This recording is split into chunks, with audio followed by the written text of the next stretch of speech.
Hello and welcome to Crypto News. Today is June 14th, 2025, and here are the top cryptocurrency news stories. We'll start today's episode with ETFs and look at the 7 companies that all want a Solana ETF. In the past few days, we've learned that the S1 for this ETF is being exchanged between the SEC and the companies. This is to iron out the final details that the SEC wants the companies to have prepared in order to give final approval. This is exactly what we saw happen with the Ethereum and Bitcoin ETFs. Shortly before they received approval, there was a significant exchange of this S1 between the SEC and the companies, so the Solana ETF may be just around the corner. Continuing on, we'll also go into our companies section and talk about Walmart and Amazon, both companies that are reportedly, but not officially, looking into getting their own stablecoin. Let's say, as I said, we don't have an official report, but we know from previous episodes how many companies are looking at stablecoins positively and looking to see how they can leverage them, especially companies like Amazon, which have their own networks and move so much money. They would like a stablecoin to allow for cheaper and faster money transfers over their own theoretical network. Moving on from our companies, we'll also go to those that are buying cryptocurrencies. And we'll go to GameStop, whose stock is up 22% after announcing that it has raised $2.25 billion to buy Bitcoin. And from GameStop, whose stock is up, we'll go to a company whose stock has fallen after buying Ethereum. This is SharpLink Gaming, which bought $463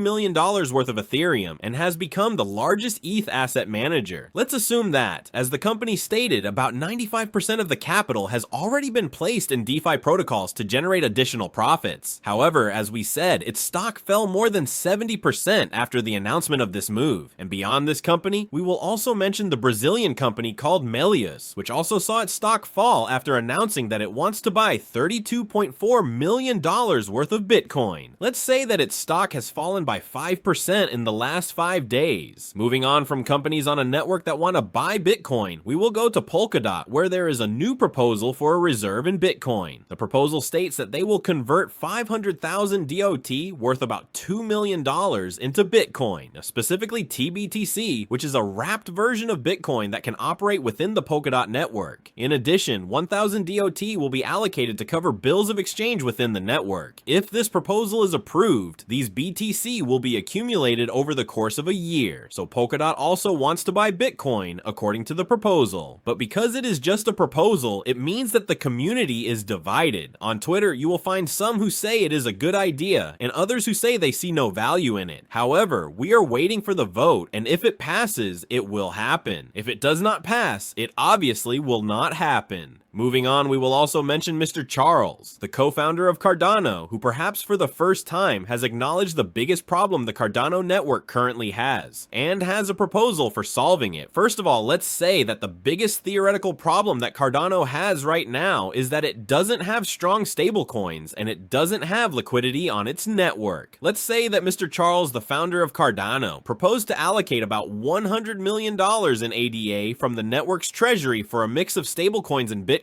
These ADA will be converted into USDM, USDA, and IUSD, which are 3 of the main stablecoins that Cardano has. Part of these 80 will be converted into Bitcoin in order to develop the Bitcoin DeFi ecosystem that Cardano wants to build. And as he stated, what hurts Cardano is the situation with its stablecoins. Because, as we have already said, Cardano does not have strong stablecoins on its chain. As a result, it does not have enough capital, which means it does not have liquidity, which in turn makes people not want to use the network, and protocols and services do not develop much on it. So for now, if this problem is solved, the Cardano network will benefit a lot. And as you already understood, Cardano is very keen to connect with Bitcoin to bring more liquidity to its chain for now. And from Cardano, we will move on to XRP, where there is a development between Ripple and the SEC. Essentially, Ripple and the SEC issued a joint proposal to release funds in the amount of $125 million.